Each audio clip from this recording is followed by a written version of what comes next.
What's up, ballers? Welcome to the channel. If you haven't already, make sure you hit subscribe, hit the bell notification to make sure you stay notified for all videos like this. Today we're going to talk about setting your tibia and your femur. So tibia is the lower bone right here, and your femur in the right position so that you don't put undue stress on your knee, your hip, your foot, or your lower back. Okay. So most athletes always tend to have their tibia or lower bone displaced out this way. So in relation to the kneecap, it's out here. You can think of it as like a bow, kind of a bow-legged position. And then the femur is inward. And even if you don't have that exact look and your foot's collapsing, what's probably happening is this. See how this bone now is sitting out and my femur is down here? And if that's going on and you're jumping and you're changing direction with this kind of shape, you can imagine what's going to happen to that knee. It's going to start to shear side to side. Your knee's going to go forward and back. All those ligaments that hold the knee are now under stress, okay? And that's what we do not want. We want to make sure all the stress is taken up by the big muscles on top of our knee, hamstring, the tibialis, the glutes, the abs, so on and so forth. So today we're going to show you how to line these things up. So again, this is a lower bone. Most people are out here, and this bone's displaced even to the side like this. Okay? And then we're starting to put an impact and run and jump and change direction with this kind of structure. Of course, something's going to tear at some point. No matter how good your skills training is, something will tear. So we have to fix that first and train in alignment before we train for the purpose of getting better at skills. So move Terrence away. Let's show you this. You need 2 reps. Okay? Actually, maybe even 3. I'm going to grab a third one real quick. Boom. 3 reps are even better. So 3 reps. All right? So with your 3 reps, the first rep will go around your foot. So also make sure you're close to something you can tie your reps to. I'm going to use a rig. You can use a couch leg, a table leg that's sturdy, something that does not move in your house, fence, whatever you do have available. So I'm going to show you how to wrap the foot. To wrap my foot, I'm going to go from my Achilles, and I'm going to wrap from out to in. Okay, from the outside, I'm going to be wrapping inward because I want to turn my tibia in this way. So I'm going to start, from here, out to in, and I'm going to go around the foot here. Okay, I'm going to make a circle. Just wrapping around the foot. I'm going to wrapping around the heel so you can see what I'm doing here. Foot, oops, heel. And then at some point, I'm going to come around the foot itself, come back up. As long as I cover the foot, it does not need to be perfect. It just needs to cover the foot so I have a little bit of compression around the arch. What does need to be impeccable is the next few reps. So when you do wrap the next wrap, it needs to go from out to in this way. Now I'm going to hold up on this because it's going to burn otherwise. I'm going to show you my top leg first. This goes from in to out. So we're going to start here. Wrap from in to out. On this one too, you can cover that VMO. That's really important. And come up the chain. If you have 4 wraps, which you should if you're a part of the baller program, then you can do a 4th wrap even from here and out all the way to the hip, which we do recommend. Tack it under.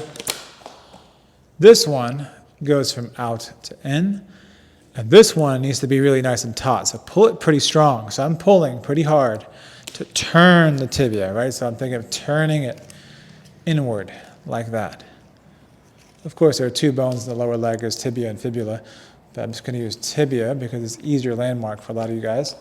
So when you do set up, okay, you want to have enough wrap to actually tie around your rig. So when I tie, I'm going to treat this like my leg. I'm going to go around, and I'm going to tack it right here. So I'm tacking it right there like I would if I were just tying around my leg. So you want the bench to be to where you can sit more towards the edge of it. And the whole focal point here is that this wrap's doing its job. It's turning your tibia inward, okay? This wrap's job is to turn your femur out. So what we're focusing on is we're going to grab this strap itself, and I prefer if you hold it closer to where it's more taut. If you hold it where it's slack, you won't get much turn. Hold it to where there's more tension involved. You'll get more out of the movement. So I'm holding it here and just rotating my wrist. Automatically it turns my femur. Okay, this whole thigh bone turns this way. This bone's already doing its job. My opposite hand on the bench, and I'm setting this shoulder back. I'm pressing my butt bones or sit bones down into the bench to keep nice and tall. Now from here, as I begin to go, you might even feel your obliques fire here. What I want you to focus on is slowly flexing your foot up to your shin and turning the foot in a tad bit, just to further accentuate the rotation of the foot, or the tibia, sorry. And then you're going to come up into extension, okay? At extension, you're going to keep flexing and turning in. If you need two hands here, you can use 2 hands. But I'm just trying to maintain this and trying to keep my knees straight. Over time, guys, what you're going to feel is the anterior tibialis, the outside of your shin. You're going to feel your VMO, you'll feel your hip flexor, you'll feel your groin. I have to make sure I really extend my knee here and flex my foot and turn. It's a fine balance between what this thigh bone is doing, which is turning out, and what the lower bone tibia is doing, which is turning in. Over time, you're going to begin to feel this burn. When it begins to burn, which we're going to ask you to hold it for at least about a minute to a minute and a half, depending on what coach says. Coach might say to go longer. We're just going to bend and extend, and we're trying to maintain what we're keeping, which is the foot flexed up, foot turning in. See how slow I'm going? Because if I go too fast, I'll lose my alignment.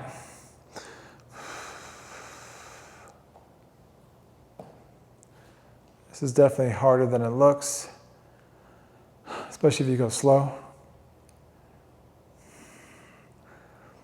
And then as you go, you're going to burn throughout the entire chain, okay? The arch even will begin to burn here. I recommend you do this for the amount of reps coach suggests, at the very least 2 minutes worth of reps. And then we want you to hold the top again. Okay, hold the extension point again for time, whatever coach asks, at the minimum, a minute and a half again. If you're going numb, obviously take it off. Okay, you can rewrap and continue your holds, and that's totally fine. Okay, and then yeah, you can take it off this way. It's up to you how you take off the wrap. Okay.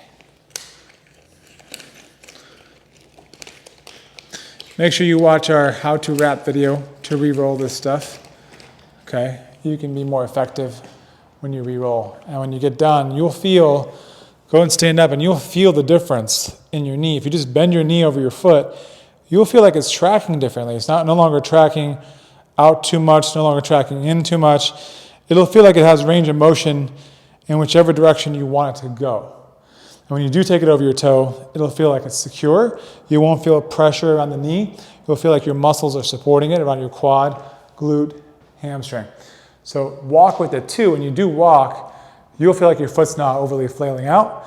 It'll feel like it's turning all the way this way, but it's not. It just went from where it was to neutral. So that now when you walk, it'll feel like it's pushing you in a straight alignment versus doing this or that.